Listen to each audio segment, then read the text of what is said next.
This lady is definitely on it, in my opinion. Thing of leading up to. So here's one thing I want to tell you. There's an observation that I've made that the White Hats have done on purpose, and that is that they've had audience A, which I believe we call the normies, and audience B, which I would believe us. And the reason why I think that we are annoyed to a certain extent with this movie is because Hugh gave us kind of the script already. We already have seen the movie in a way. We've already emotionally arrived at many of the places that we are waiting for our friends, colleagues, loved ones, spouses, whatever to get to.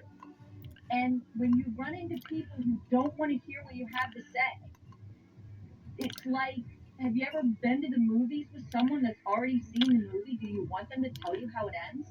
Do you want them to tell you how the next big event is going to happen? No. You paid for the movie. That's the experience you want to go to.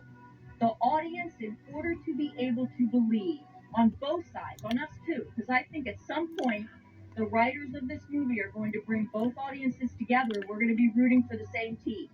But right now we're not. But we have to believe that the enemy has unleashed everything onto his villain or onto his defeat, or the hero.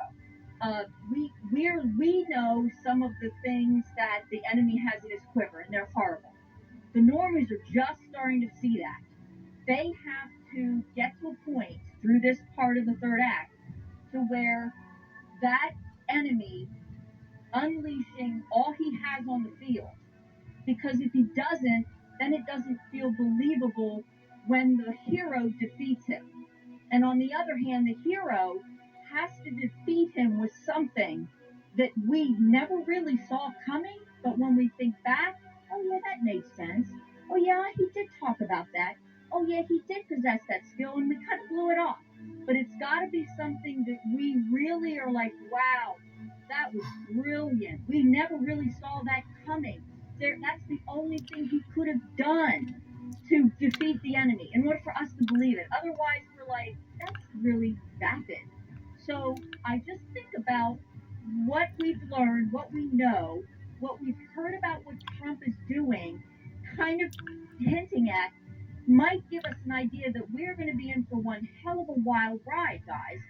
And people have to be willing to understand that if we find out that they are willing to go through what they did to try to kill 8 billion people, what is the climax going to look like where we're nail biting?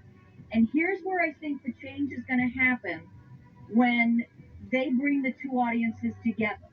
And that is when the normies finally realize, and I purpose and not doing, go through what they're going through to reach this, when they finally realize that the people that are rooting and separating their families over and everything are the very people, the evil people that they think are the heroes, and they realize that's actually the enemy, that's when they're going to be really, they're going to be cheering for Trump louder than we are. And that's when we finally, I think, are going to be at the same point. And once that reveal happens, then we're going on the climax ride, folks, because they have to bring